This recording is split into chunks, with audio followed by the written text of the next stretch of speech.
Student, हम हिंदी हिंदी के संधि से संबंधित प्रश्नों की प्रैक्टिस कर रहे हैं और ये सभी प्रश्न पिछली परीक्षाओं में पूछे गए हैं और आगामी परीक्षाओं के लिए भी अति महत्वपूर्ण है। हमारा पहला प्रश्न है 77वां अन्वेषण का सही संधि विच्छेद होगा। तो अन्वेषण का सही संधि विच्छेद कौन सा होगा? ऑप्शन दे रखे हैं अन प्लस देषण, अनु प्लस एषण, अनु प्लस एषण या ऑप्शन डी अन प्लस एषण। तो इसका उचित ऑप्शन हमारा कौन सा ठीक होगा? तो इसका उचित ऑप्शन हमारा ऑप्शन बी अनु अनु प्लस एषण, इसका उचित ऑप्शन बी होगा। अगला प्रश्न है विसर्ग संधि का उदाहरण क्या है? तो विसर्ग संधि का उदाहरण को पहचानना है। ऑप्शन ए हरिश्चंद्र, हरिश्चंद्र, हरिश्चंद्र या दिनेश चंद्र। तो विसर्ग संधि को पहचानना है तो इसका उचित ऑप्शन है हमारा हरि विसर्ग प्लस चंद्र। तो इसका उचित ऑप्शन हो जाएगा हमारा ऑप्शन ए, विसर्ग की जगह आधा शय जुड़ जाएगा। अगला प्रश्न है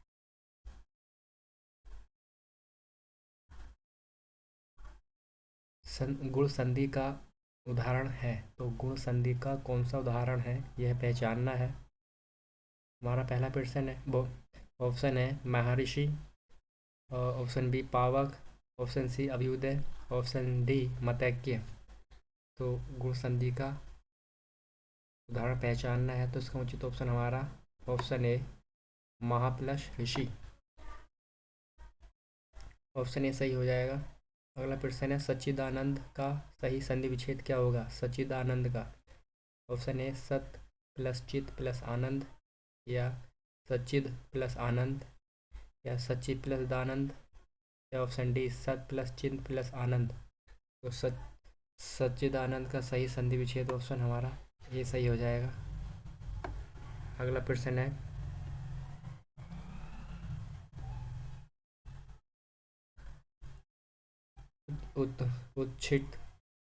उच्छिष्ट का सही संधि विच्छेद क्या होगा? उच्छिष्ट का सही संधि विच्छेद कौन सा होगा? ऑप्शन ए उच्च प्लस शिष्ट, ऑप्शन बी सत प्लस शिष्ट, ऑप्शन सी उच्च प्लस शिष्ट या ऑप्शन डी उच्च प्लस शिष्ट। तो उच्छिष्ट का सही संधि विच्छेद कौन सा होगा हमारा? तो इसका उचित ऑप्शन हमारा ऑप्शन सी उच्च प्लस शिष्ट हो जाएगा। अगला प्रश्न है पवन का सही संधि विच्छेद कौन सा होगा? तो पवन का सही संधि विच्छेद क्या है? ये अयावी संधि का शब्द है। पव प्लस अन होगा, पो प्लस अन होगा, पव प्लस न होगा या पो प्लस इन होगा। तो इसका उचित ऑप्शन हमारा ऑप्शन बी पो प्लस अन हो जाएगा। अगला प्रश्न है नी विसर्ग प्लस कलंक का सही संधि विच्छेद कौन सा होगा? तो नी विसर्ग प्लस कलंक का निष्कलंक, ऑप्शन ए, ऑप्शन बी निष्कलंक, ऑप्शन सी निष्कालक या ऑप्शन डी निष्कलंक। तो इसका उचित ऑप्शन हमारा कौन सा ठीक रहेगा? तो इसका उचित ऑप्शन हमारा ऑप्शन डी निस प्लस कलंक, निष्कलंक हो जाएगा। अगला प्रश्न है सच छात्र का उचित विच्छेद निम्न में से कौन सा है? तो सच छात्र का उचित संधि विच्छेद कौन सा होगा? ऑप्शन ए सत प्लस छात्र, ऑप्शन बी सच प्लस छात्र, ऑप्शन सी सच प्लस शास्त्र, ऑप्शन डी सत प्लस शास्त्र। तो इसका उचित ऑप्शन हो जाएगा हमारा ऑप्शन डी सत प्लस शास्त्र। तो सच छात्र का सही संधि विच्छेद होगा सत प्लस शास्त्र। अगला प्रश्न है अति उत्तम के संधि विच्छेद का सही विकल्प क्या होगा?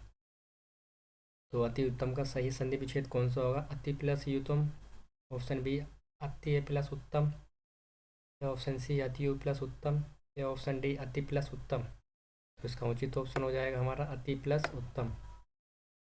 नेक्स्ट क्वेश्चन है व्याख्यान में कौन सी संधि है? तो व्याख्यान का संधि को पहचानना है। गुण संधि है, दीर्घ संधि है, यण संधि है या विसर्ग संधि है। तो इसका उचित ऑप्शन हमारा ऑप्शन सी हो जाएगा, यण संधि है। बी प्लस आख्यान इसका सही संधि विच्छेद होगा, बी प्लस आख्यान। अगला प्रश्न है, हिमांशु शब्द का सही संधि विच्छेद क्या होगा? हिमांशु, हिम प्लस अंशु, ऑप्शन बी हिमा प्लस अंशु, या ऑप्शन सी हिम प्लस आंशु, या ऑप्शन डी हिमांशु प्लस उ। तो इसका उचित ऑप्शन हमारा ए हो जाएगा, हिम प्लस आंशु। अगला प्रश्न है,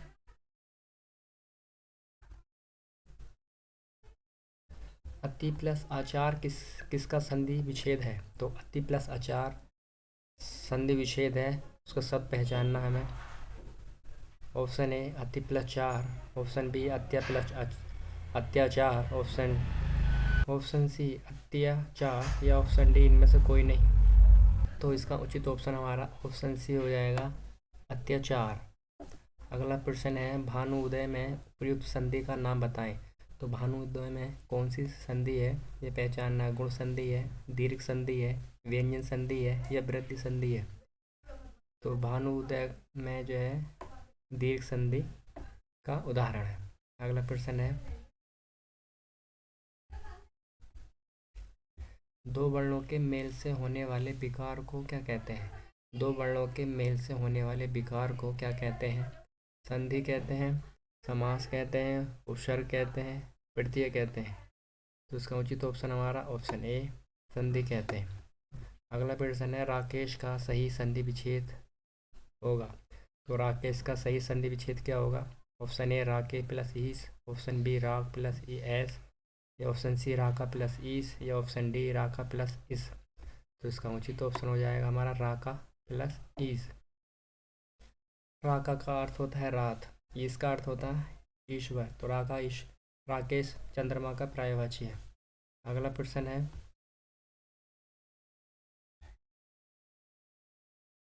संधि के प्रकार होते हैं। संधि के कितने प्रकार होते हैं यह पूछ रहा है इस प्रश्न में, 1, 2, 3 या 4।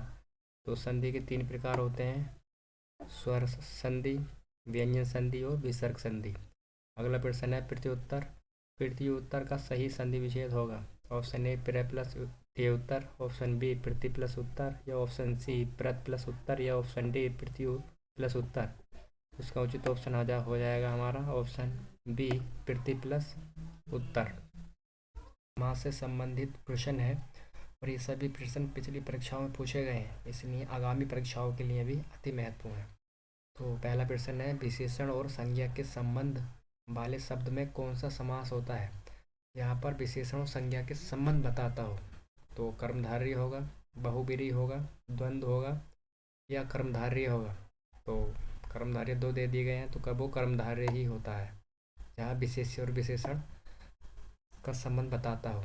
अगला प्रश्न है, इस समास से बने शब्द का रूप लिंग या वचन के कारण परिवर्तन नहीं होता। तो किस समास में बने शब्द का रूप लिंग वचन के कारण परिवर्तन नहीं होता? तो तत्पुरुष समास है, कर्मधारय है, द्विगु है, या अव्ययभाव समास है। तो इसका उचित ऑप्शन हमारा कौन सा होएगा? तो उचित ऑप्शन हमारा ऑप्शन अव्ययभाव समास डी हो जाएगा। अगला प्रश्न है, रसोई घर में कौन सा समास है? तो रसोई में कौन सा समास है? तत्पुरुष है, कर्मधारय है, बहुब्रीहि है, द्विगु है। तो रसोई के लिए घर, तो इसमें तत्पुरुष समास में संप्रदान कारक की विभक्ति होगी। अगला प्रश्न है, प्रतिदिन में कौन सा समास है? तो प्रतिदिन में कौन सा समास है? कर्मधारय है, बहुब्रीहि है, अव्ययभाव समास है, द्वंद्व समास है। तो उसका उचित ऑप्शन हमारा ऑप्शन सी हो जाएगा, जहाँ पर उपसर्ग जुड़े हों जिस शब्द में, तो उपसर्ग से जुड़े शब्द समास अव्ययभाव समास के अंतर्गत आते हैं। अगला प्रश्न है,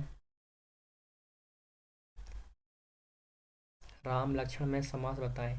तो राम लक्ष्मण में कौन सा समास है? द्विगु है, द्वंद्व है, कर्मधारय है, तत्पुरुष समास है। तो राम और लक्ष्मण इसमें द्वंद्व समास है, जहाँ पर दोनों बराबर संज्ञा हो, विशेषण हो जो समान भाव रखते हों या समान अर्थ रखते हों, और यह योजक चिन्ह का प्रयोग हुआ हो उसमें द्वंद्व समास का प्रयोग हुआ होता है। अगला प्रश्न है चंद्रशेखर में कौन सा समास है? तो चंद्रशेखर में कौन सा समास है? कर्मधारय है, बहुब्रीहि है, तत्पुरुष समास है या द्वंद्व समास है? तो इसका उचित ऑप्शन हमारा चंद्रशेखर। जिसके शिखर पर चंद्र हो वह शिव होते हैं, और जो विशेष अर्थ निकाले वो बहुब्रीहि के अंतर्गत आते हैं। सारे भगवान हों या दो शब्दों के मेल से कोई तीसरा अर्थ निकले तो वह बहुब्रीहि समास के अंतर्गत आते हैं। अगला प्रश्न है लाभ हानि लाभ में कौन सा समास है? लाभ और हानि में कौन सा समास है? द्वंद्व है, द्विगु है, बहुब्रीहि है, कर्मधारय है। तो अभी बताया था मैंने, जहाँ योजक चिन्ह होता है लगभग वहाँ पर द्वंद्व समास होता है। अगला प्रश्न है किस समास में अंतिम पद प्रधान होता है? किस समास में अंतिम पद प्रधान होता है? तत्पुरुष में, कर्मधारय में, बहुब्रीहि में या अव्ययभाव समास में? तो अंतिम पद जो है प्रधान होता है वह तत्पुरुष समास में होता है। प्रश्न है प्रतिदिन में कौन सा समास है? तो प्रतिदिन में कौन सा समास है? द्वंद्व समास है, अव्ययभाव समास है, कर्मधारय है या तत्पुरुष है? तो इसका उचित ऑप्शन हमारा ऑप्शन बी हो जाएगा, अव्ययभाव समास प्रतिदिन में है। अगला प्रश्न है गुणहीन में कौन सा समास है? तो गुणहीन में कौन सा समास है? कर्मधारय है, तत्पुरुष समास है, अव्ययभाव समास है या द्वंद्व समास है? तो गुणहीन में कौन सा समास है? तो ऑप्शन बी हो जाएगा, गुण से हीन या गुण से परे। तो वह तत्पुरुष समास के अंतर्गत आते हैं जो कारक की विभक्ति सहित तत्पुरुष के अंतर्गत आते हैं। अगला प्रश्न है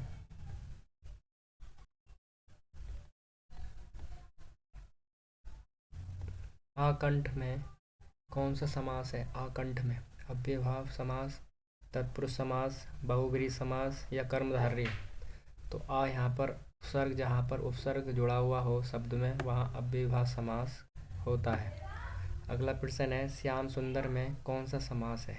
तत्पुरुष है, कर्मधारय है, अव्ययभाव है या बहुब्रीहि है? तो श्याम सुंदर, तो यहाँ पर जो है कर्मधारय समास है, सुंदर यहाँ पर विशेषण है और श्याम यहाँ पर विशेष्य है। तो जहाँ पर विशेषण और विशेष्य का योग हो वहाँ पर कर्मधारय समास होता है। अगला प्रश्न है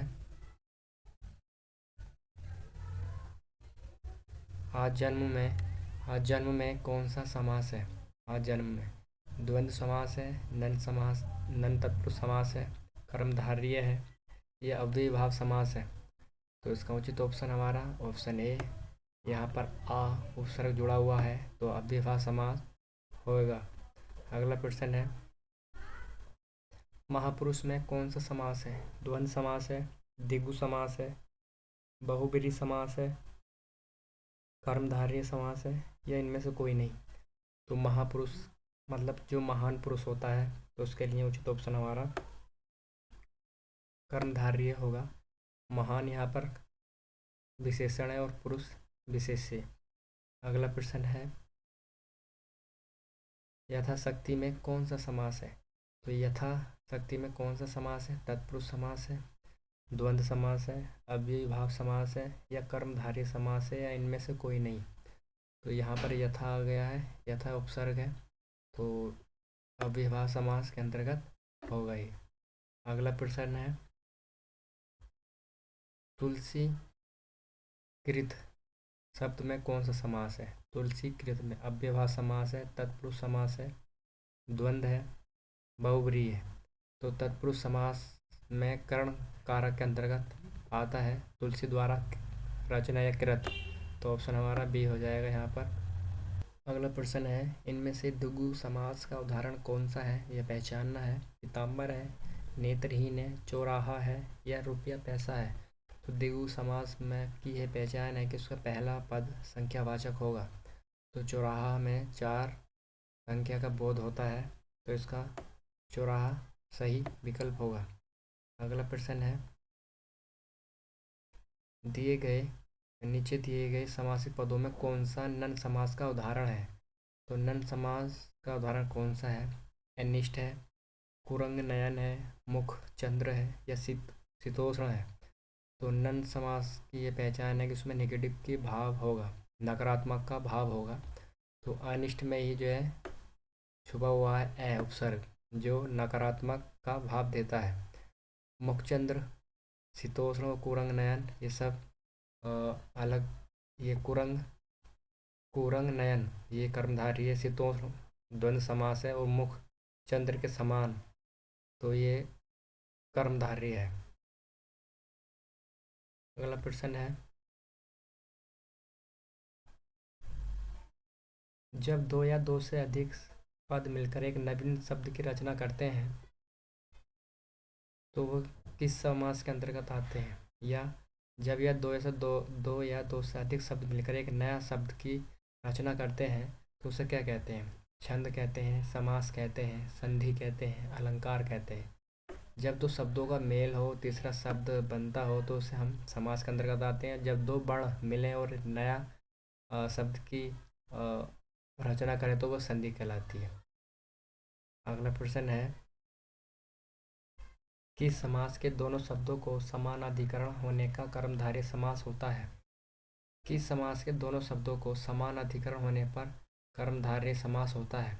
तत्पुरुष समास, द्वंद्व समास, द्विगु समास या बहुब्रीहि समास? तो इसका उचित ऑप्शन हमारा ऑप्शन ए हो जाएगा, तत्पुरुष समास।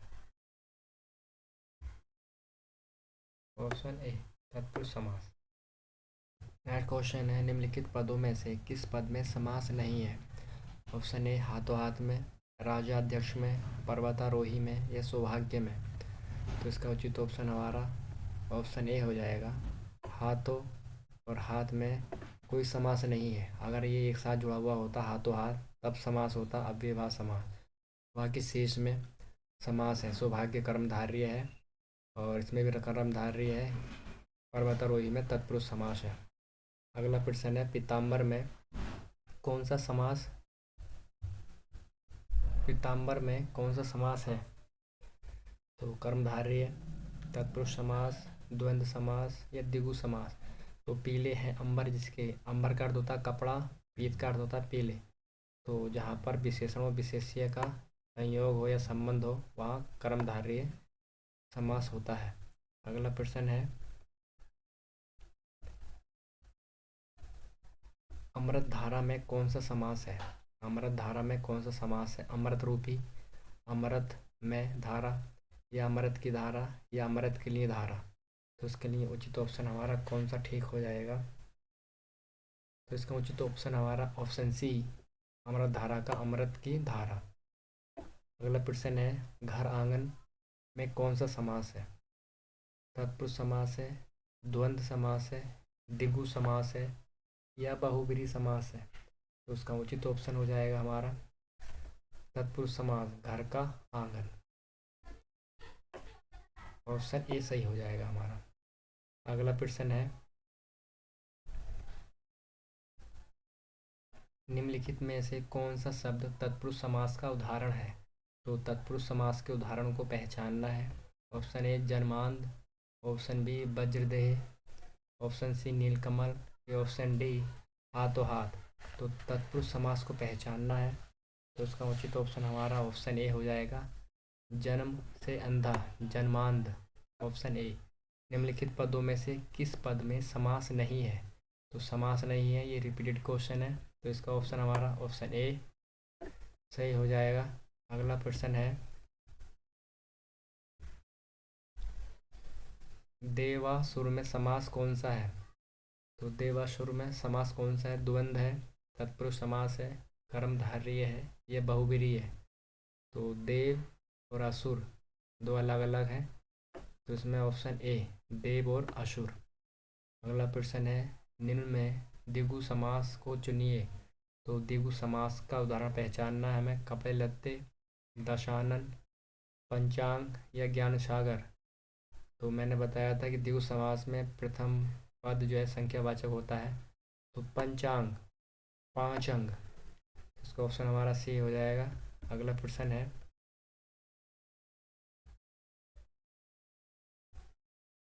जिस समास में दोनों पद अप्रधान हो वह कौन सा समास होता है?